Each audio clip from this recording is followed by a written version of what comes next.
Les nouveaux dignitaires, les Olubarus, sont en face. Ils achèvent une retraite de 8 semaines dans la caverne du Sigi. Derrière cette murette d'argile qui leur sert d'abri, ils attendent que les anciens leur apportent à manger et à boire.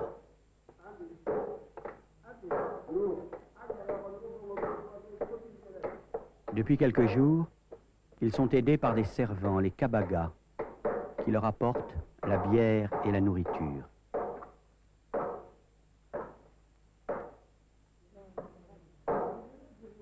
Les kabagas taillent aussi les rhombes, que nous voyons ici pour la première fois.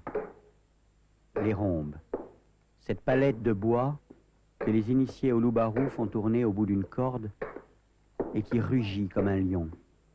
Le rhombe, qu'à Bongo on appelle du nom même du grand masque, Iminana, car sa voix est la voix des ancêtres. Il y a 3 rhombes, le renard pâle, maître du désordre, le poisson anagono, maître de l'ordre, et Diongouserou, le premier mort.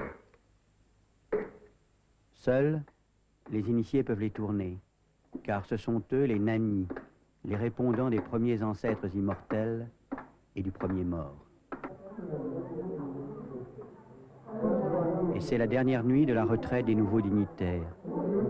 Comme le premier initié devenu impur par son contact avec l'âme du premier mort, les initiés sont relevés de tous les interdits concernant la mort. Ils sont les fils du grand masque et des ancêtres serpents immortels.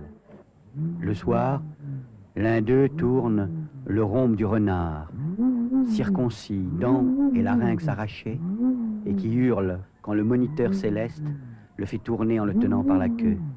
Bonne brousse, tu as une belle voix, le masque pleure, tu as une grande voix, tes yeux sont de soleil, tes yeux sont de feu, tes yeux pleurent des larmes qui tombent sur ta poitrine.